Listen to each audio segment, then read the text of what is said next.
Paz de Cristo, bienvenidos a este segundo estudio de la fase de discipular del proceso de discipulado de nuestra amada iglesia, la Iglesia Apostólica de la Fe en Cristo Jesús. Hoy vamos a ver un tema que tiene por título la visión de Dios, y para eso vamos a ver lo que dice la palabra de Dios en el Evangelio de Marcos, capítulo 3, versículos 13 al 15. Te lo voy a leer, dice así: después subió al monte y llamó así a los que él quiso, y vinieron a él, y estableció a 12 para que estuviesen con él y para enviarlos a predicar, y que tuviesen autoridad para sanar enfermedades y para echar fuera demonios. Que el Señor Jesucristo ideó un plan para alcanzar a las multitudes. El sueño de Dios es que toda la gente le conozca, que todas las personas se arrepientan de sus pecados y que se vuelvan a Él para que vivan con Él para siempre.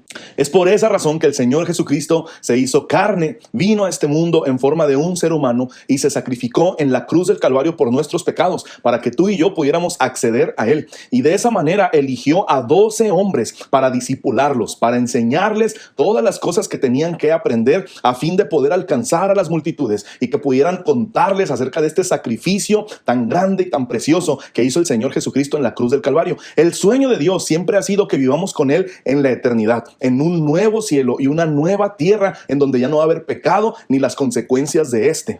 Y para lograrlo, Dios creó un plan supremo. Esta lección se basa en parte en lo que este libro enseña. Es el plan maestro de la evangelización del autor Robert Coleman. Este autor explica que el método de Dios siempre fue utilizar hombres y mujeres para completar su gran visión. Y esto nos lleva al primer punto, que tiene por título: el plan de Jesús para desarrollar su visión eran los hombres y no los programas o los métodos. Hay lugares, hay iglesias, hay congregaciones que lo que están buscando son métodos. Y quizá si hacemos esto y si ponemos tales luces y si hacemos esto más grande o esto más pequeño y si lo hacemos de más tiempo o de menos tiempo, pensando que de esa manera van a alcanzar a las multitudes. Y no me malinterprete, pueden ser ideas muy buenas, pero el Señor Jesucristo no utilizó un método o una estrategia como tal. Su estrategia era preparar hombres, personas de carne y hueso para poder alcanzar a las multitudes. Y a lo largo de la Biblia y a lo largo de la estrategia que utilizó Jesús, podemos ver que las personas que Él eligió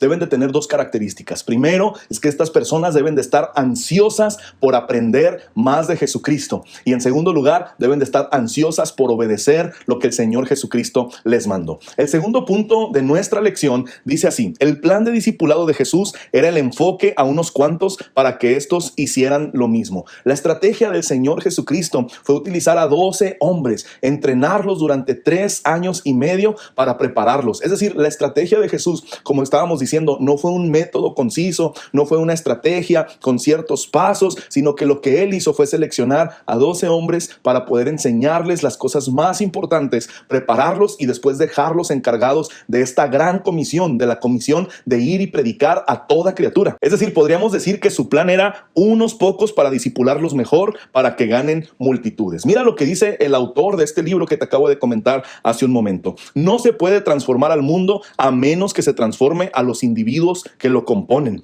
Este cambio individual no se dará únicamente cuando sean modelados por Jesús, sino también cuando se mantenga al grupo pequeño para poder trabajar con ellos eficazmente en su discipulado. Bueno, dentro de esto hay que entender que Jesús sí estaba muy interesado en las multitudes. De hecho, la palabra de Dios dice que de entre toda la multitud, Él eligió a 12 para prepararlos.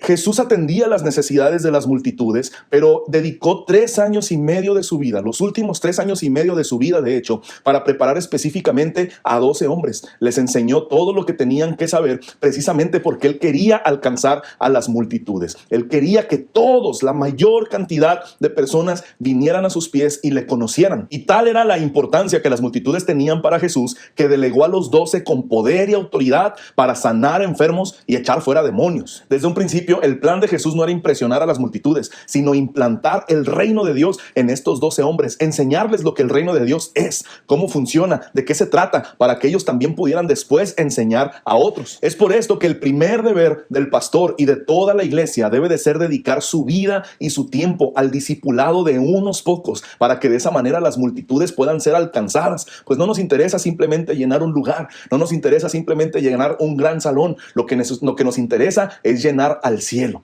Es lo que nosotros hacemos. Tenemos que poblar al cielo. Y para esto, para que las multitudes lleguen al cielo, necesitamos enfocarnos en unos cuantos a la vez, en unos pocos a la vez, para que estos sean preparados, que sean equipados de manera correcta y que sean enviados después para discipular a otros. Es una multiplicación progresiva, es una multiplicación exponencial. De 1 salen 2, de 2 4, de 4 8, de 8 16 y así sucesivamente hasta alcanzar los 117,000 habitantes del Valle de Guanache. Y bueno, para esto se hace necesario un plan de discipulado bien específico. Gloria a Dios porque en nuestra iglesia tenemos un plan de discipulado específico. El sueño de Dios de alcanzar a las multitudes solamente se va a lograr si pocos son entrenados, si son enseñados de manera correcta para que puedan después enseñar a otros de manera correcta también. ¿Cuál es el plan de discipulado que tenemos? Es el mismo plan que utilizó Jesucristo. Jesús, con el ministerio de la palabra, enseñó en las casas de sus amigos, en las casas de sus conocidos. Todos aquellos que abrían su casa para que Jesús entrara, recibían la enseñanza del Señor Jesucristo. El ministerio en las casas se trata de equipar y preparar líderes que estén comprometidos con el sueño de Dios, con la visión de alcanzar a otros para Cristo. Y esta es la misma razón por la que nosotros también hoy en nuestra iglesia preparamos líderes que estén comprometidos con el Señor Jesús, que vayan por las casas y que prediquen a Cristo cada semana. La palabra de Dios enseña que el deber de los pastores, de los maestros, de los evangelistas, de los profetas y de los apóstoles es preparar, equipar a los santos para la obra del ministerio. Tú y yo somos los santos de Dios y necesitamos equiparnos y prepararnos para la obra del ministerio. Y como conclusión, déjame decirte que unos cuantos en el grupo pequeño fue el plan de Jesús para que el mundo a su debido tiempo fuera trastornado, fuera sacudido por completo. Todo el mundo recibió el mensaje de salvación por medio de sus discípulos. Hoy nosotros somos los discípulos de los discípulos, de los discípulos, de los discípulos, de los discípulos desde hace 2000 años hasta este momento. ¿Cómo fue que pasamos de ser 12 a miles de millones hoy que proclamamos a Jesucristo como nuestro Salvador? Gracias al plan maestro de Jesucristo, de discipular a unos pocos para alcanzar a las multitudes. Dios llamó a esos 12, pero hoy te está llamando a ti. Te está llamando a ti para que cumplas esa visión del sueño de Dios. Quizá ahora entiendes por qué nosotros nos dedicamos a trabajar en las células. Quizá ahora entiendes por qué nosotros nos dedicamos a discipular a las personas. No estamos buscando mejores métodos, estamos buscando mejores hombres, mejores mujeres. Te estamos buscando a ti. El reino de los cielos te necesita. Te invito a que te levantes en el nombre de Jesucristo y decidas seguir aprendiendo más acerca de la palabra de Dios para que seas preparado, preparada, para que puedas alcanzar a otros. Quizá te puede parecer muy poco dedicar un año en uno solo, pero recuerda, de esta manera alcanzamos a toda la humanidad para Jesucristo, debido al crecimiento exponencial. Mi deseo es que aceptes el llamado que el Señor te está haciendo, que aceptes la visión de Dios, el sueño de Dios de que toda la gente sea salva y que te comprometas también a discipular a otros para Cristo. Mi deseo es que Dios te bendiga.